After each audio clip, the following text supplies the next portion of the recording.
What's up, Zach here, and this is the Ultimate Basketball Shoe Buyer's Guide for Winter 2026. And in this version of the guide, we're gonna be doing something that has been requested wildly, and that is to go into the actual basketball digital guide, which I have, it's linked in the description below, and actually pull out all of the actual stats of the shoes. Which were the top 5 heaviest, which were the top 5 lightest, which were the bounciest, the widest, the most in-flare, the narrowest, things like that by actual numbers from all the videos, throughout the year on that rolling guide. So I'm going to be, where appropriate, because remember, we're still gonna be doing best shoes for every foot type, injury, and game style, but where appropriate, we're also gonna be pulling out these stats. You can see which were the top 5 and bottom 5 in each category. All right, so with that being said, let's get started with number 1, and that is foot type. Now, if you are a wide foot, obviously you're gonna want something that is not only wide, people always talk about the toe boxes, but really you wanna make sure it's wide in the midfoot. That's why I always do a metatarsal length, or metatarsal width, I should say,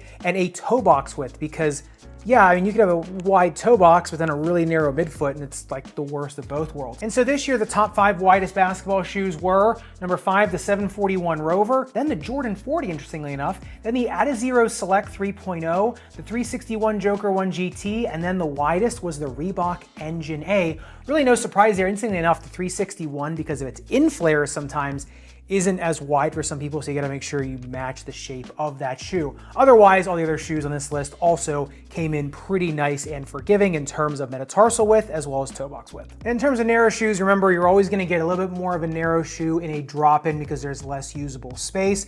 But also remember, anything super pointy in the forefoot, like the Nike GT Jump or the Nike GT Cut, is gonna be a good shoe for more of those slender, narrow feet to lock in, as well as the top 5s, as you can see right here. If you're somebody with more of a medium foot, remember, the world is kind of your oyster. You can always go up a half size on a super narrow shoe, or if it's a really wide shoe and very long, you can go down a half size, or really anything that fits medium. Like I said, world's kind of your oyster. And speaking of shoes that run long, these ones were the longest this year, and that was the Nike LeBron 23, that one was the longest, followed by the Nike Precision 7, the Reebok Engine A, both the GT Hustle Academy and Nike GT Jump Academy, and there was a tie between the Nike Freak 7, Nike, and the Nike KD 18. And so as you can see, Nike makes some shoes a little bit longer. The problem with some of those shoes is some of them are also a little bit more of the narrow shoes, just like LeBron 23, as well as the GT Hustle Academy and GT Jump Academy.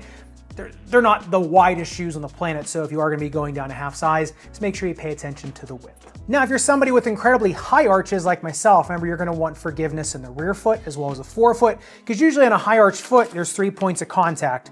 2 in the forefoot, 1 in the rear foot, and those really get pounded on a basketball shoe. So for those types of feet, a lot of times you want to think high stack of very forgiving foam. The top stacks this year, Nike LeBron 23, Way of Wade 808 4 Ultra, they're still making it. The New Balance Fresh Foam BB V3 and V2, as well as the Asics Metarise 2 and the Skechers SKX Float, followed then by the Nike GT Hustle 3.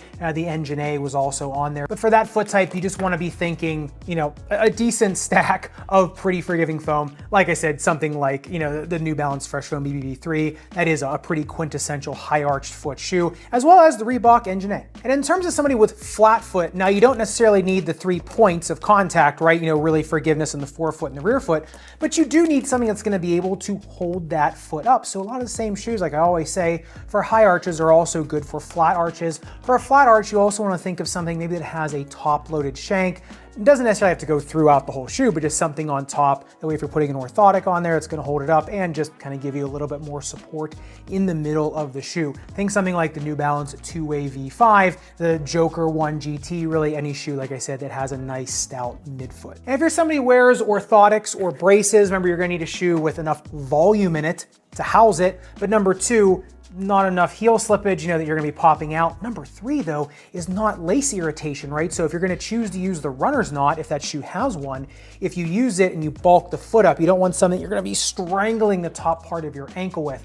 So think forgiving tongue, nice and thick tongue on the shoe, ability to have a runner's knot, maybe a little bit more of a mid. I know Giannis went backwards to the 6s, but the Freak 7 to me is still one of the better shoes in the market for orthotics and braces. People have been asking me why he's done that.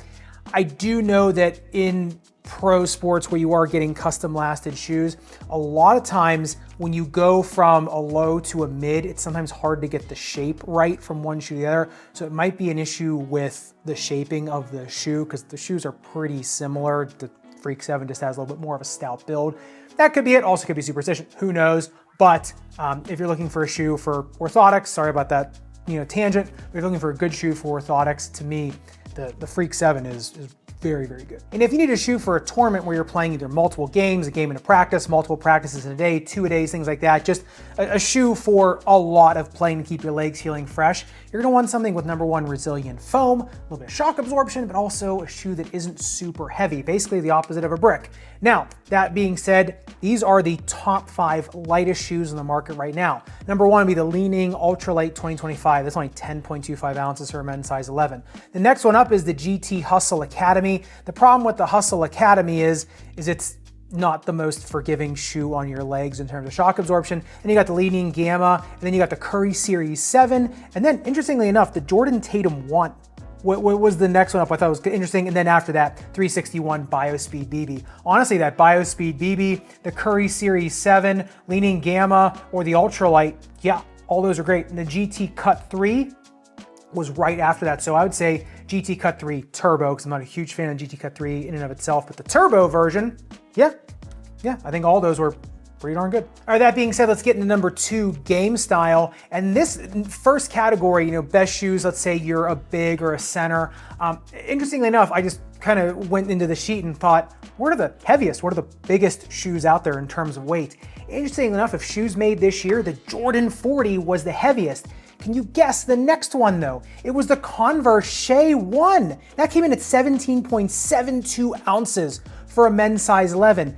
Now, Shai Gilgeous-Alexander is not a center, which I think is so interesting. After that one was the LeBron 23, the Puma Scoot Zeros. After that was the LeBron 22, with that big saddle underneath of it. That was interesting from last year. And then after that, the Nike GT Jump 2, the Skechers XKX Float. And then coming all the way down here at 17.05 ounces, the last one above 17 ounces, was the Adidas Dame Certified 3. Now, of course, remember, just because a shoe is heavy doesn't mean it's good for a center or the big on your team.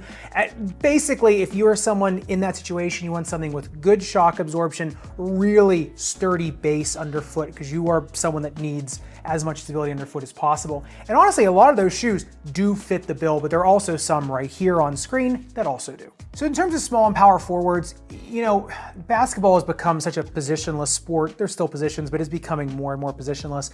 So in terms of a smaller power forward, obviously you could get any of the shoes for bigs or centers or for guards, but I would just say in terms of shoes that are really good for running coast to coast, you want something that number one has enough resilient foam in it that it's not gonna feel like a brick underfoot or just feel like you're squishing into the ground.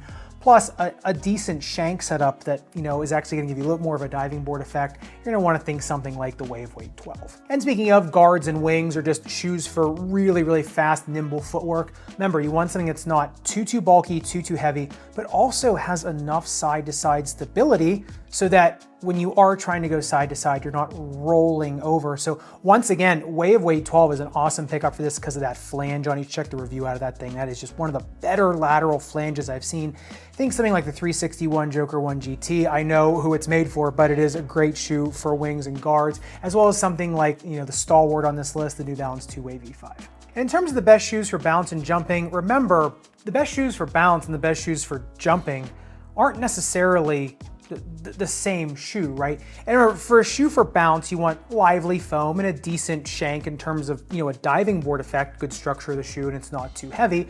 We basically just want a shoe that complements your own game, right? You're the one that has to get yourself up into the air. In terms of shoes, you also want a shoe for good shock absorption because what goes up must come down, and if you are pummeling yourself coming down, you're gonna pay for it in your knees, ankles, hips, and lower back. That also means you need a shoe that's stable enough to come back down, right? You're not gonna be twisting your ankle coming down or having to activate your perineals, right, to stabilize your foot over and over and over again, you end up with perineal tendinitis. And if you're enjoying diving deep into all of these stats, make sure you check out the weekly members only live stream that is in the members only section, the join button down below. Usually each week we go into a big topic and kind of just dive deep into something, into questions that the members have had or things that have popped up during the week in shoe reviews I've had. I think probably next week we'll be going into this list, maybe diving deeper into some more of my recommendations and why, or if the members want different stats, we'll kind of pull up more of the stats and just kind of see there. So if you want to check that out, I'll leave a link down below. You can click the join button down below as well. So that being said, the shoes that were the bounciest this year, just based on the bounce height test, because everyone wants to see it, that would be number one, the Way of Wade 11 at 47.5 centimeters, and then a big tie at 46.5 centimeters average would be the 808.5 Ultra, the Nike Hyper Set 2, interesting enough, the Jordan 12, just threw that in there, and then also the Way of Wade 808.5 Ultra, I may have said that already, and the Jordan 40, the LeBron 23 came in at 45, the Adidas Harden 9 at 46 centimeters, the LeBron 23 at 45 centimeters, and then as well as the Joker 1 GT at 45 centimeters, as well as the Nike LeBron 22 at 45 centimeters. Those were the bounciest shoes this year. Now, I know a lot of people are gonna ask about the Nike Jaw 3 in terms of jumping. You know, yeah, it was 43.5 centimeters in terms of bounce height, but in terms of that little shank, that's not doing anything. And in terms of the instability of the shoe, like I said, when you come down, if your foot has to act as a wobble board to keep you stable, that's not gonna be good for long-term jumping. So remember also, you want to have something that when you're coming down is just as good as coming up. And in terms of balance and containment, number one, you want something with a sturdy enough midsole foam. It's not going to crumple underneath of you, a nice lateral flange, and a decent enough upper. I mean, the uppers aren't going to be, the uppers aren't going to stop an ankle sprain or things like that, but it is a big issue in terms of containment. Now, the other thing is the degree of inflare of a shoe, which means how much the shoe dives in like this, right? So typically I look for 8 degrees or less in terms of a shoe. That 8 degrees to me is like the perfect inflare for a basketball shoe. If you want to know which shoes fit that bill, right now it's actually the Adidas AE2, the LeBron 22, not the 23, the 22, the Jordan Air, the Precision 7, and the Nike ST Flare, as well as the Adidas Harden 9 were my favorites for this, as well as ones that kind of came in that sweet spot. And in terms of best shoes for speed, honestly, a lot of the same ones that were in the lightest category, the Ultralight, the Gamma, the Curry Series 7, the BioSpeed BB, the GT Cut 3, the GT Cut, the GT Cut Academy is also a really speedy shoe. Another shoe really good in this category would also be the Way of Wade 12. That shoe's got so much going for it that even if it's a little bit heavier than these, it's still gonna give quite a bit of pop. As well as, and I know I complain about this shoe a lot, but as well as the Nike Jaw 3, it's light, it's got resilient foam, it's not super encumbering, everything you would want in a shoe that is really quick going front to back. And in terms of the best shoes for durability, you want to look for a couple of things. If you're going to buy a Nike shoe, you want to look for a shoe that has XDR rubber. So usually it's the EP or PF version. It's going to give you a ton more durability. So think of something like the Nike ST Flare, or just like I said, anything that has an EP or PF on it. And aside from that, right now, the most durable shoes in the market are coming from Way of Wade, Anta, and 361. Now, in terms of best basketball shoes for grip on hardwood courts, honestly, this is a loaded question because everybody likes a different grip profile. Some people like more forgiving, some people like tack sharp grip. Remember, there are issues that come with too high of grip, right? You're getting rotational issues, which we talked about in a couple videos. But if you're looking for the shoes that held out the longest on the grip test ramp, that slipped at the highest angle, number one would be the Way of Wade 10 low, 57 degrees, then the Curry Series 7 at 54, then the Curry Fox 1 at 48, the Puma Scoot Zeros 2 at 47, the Way of Wade Fission 9 at 47, well, lots of ties at 47, the Big 3 Future from 361, the Puma All Pro Nitro, and the Way of Wade 12 all slipped at 47 degrees as well. So big tie there at 47, but those are the ones that had the highest static grip. Now remember, static grip and dynamic grip are much different, but dynamic grip is dynamic for a reason because everyone's going to experience it differently. So in terms of static, that's this. In terms of dynamic grip, that is kind of beauty is in the eye of the beholder. If you're looking for a shoe for multiple surfaces, remember, you want a shoe that, number one, is not made just for outdoor courts because it's going to slip on that hardwood, but you want one that has, number one, either a little bit wider of a tread profile, so you're not just pummeling through a really narrow piece of tread, you can kind of share that friction, but also one that has a decent amount of grip for indoor courts. That way, if you can wipe them down easy enough, you can switch from court to court. And in terms of best basketball shoes for outdoor courts, remember, you want forgiveness in the midsole and then durability of the outsole, right? A little bit thicker tread for the outsole. Right now, that Nike ST Flare, to me, I hope they keep that ST lineup. I think they're going to. They've said they're going to make more, but that ST Flare is fantastic. That one is a limited release. I do have links where you can get them. for not crazy prices. So I'll leave that link in the description below. I'll make sure I specify that. But right now, I just hope Nike keeps up with that ST line because they are just absolutely almost the perfect outdoor basketball shoe. All right, that being said, let's get into the third category, and that is injuries, body type, and chronic conditions. And in terms of best basketball shoes for heel pain, they're gonna be a lot of the same shoes that are good for flat feet and high arch feet because you want forgiveness in the rear foot as well as enough stability in the midfoot. And right now, in terms of recovery footwear, obviously I'm gonna like the Xenon Zen because I helped design them. And in terms of a sandal slide, absolutely love them. I'm wearing them right now. Number two, if you want closed-toed, I'd say the Under Armour Slipspeed or Slipspeed Mega. And if you want like a true recovery apparatus, you've got the money for it, the Nike Hyper Boot. I know they're very expensive, but if you can swing it, they are just out of this world in terms of comfort and recovery. And right now, in terms of barefoot style basketball shoes, you don't have a ton of options, but at the same time, do you really need a ton of options? If they're barefoot style shoes, then there shouldn't be much difference between them. Right now, I think the most comfortable one out there is the Uncivilized sneaker, the Uncivilized 2.0 sneaker. Really, really like that one, as well as the Zero X1. That one comes in a low and a mid. I had a better time of the mid versus the low, but that's kind of beauty is in the eye of the beholder as well. All right, starting to lose my voice.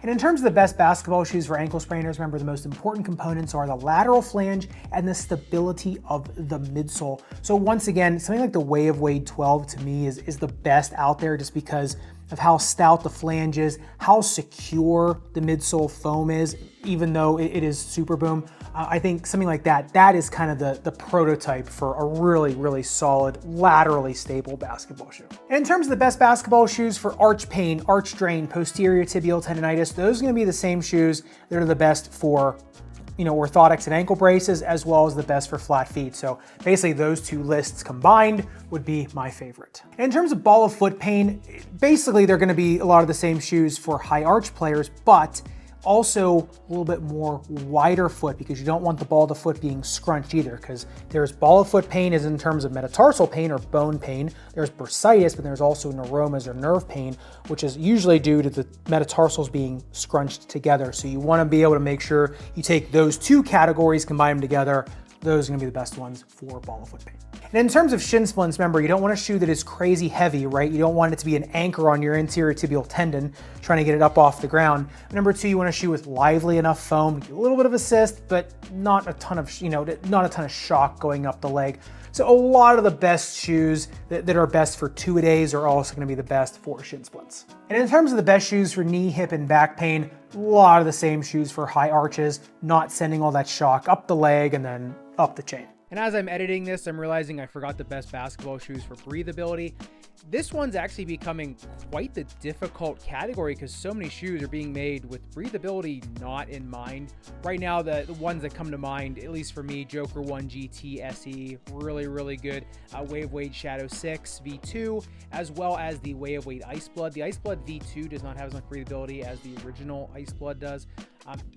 Nike used to have so many shoes with just like a Leno weave, super open pattern. So you just kind of, I think right now basketball shoes or companies are prioritizing more like just, accoutrements in the uppers, just making them look cool and overlapping materials. But yeah, if you want to look for a shoe with great breathability, look for one you can see through. All right, that's it. If I left anything out, let me know. And if you want to see different stats in the next video coming up, the next Ultimate Basketball Shoe Guide, which will be in a few months, let me know in the description down below. If you want to see, though, what the most popular shoes in the NBA have been at the beginning of this year, make sure you click into this video right here to see which ones they're wearing versus which ones I'm recommending.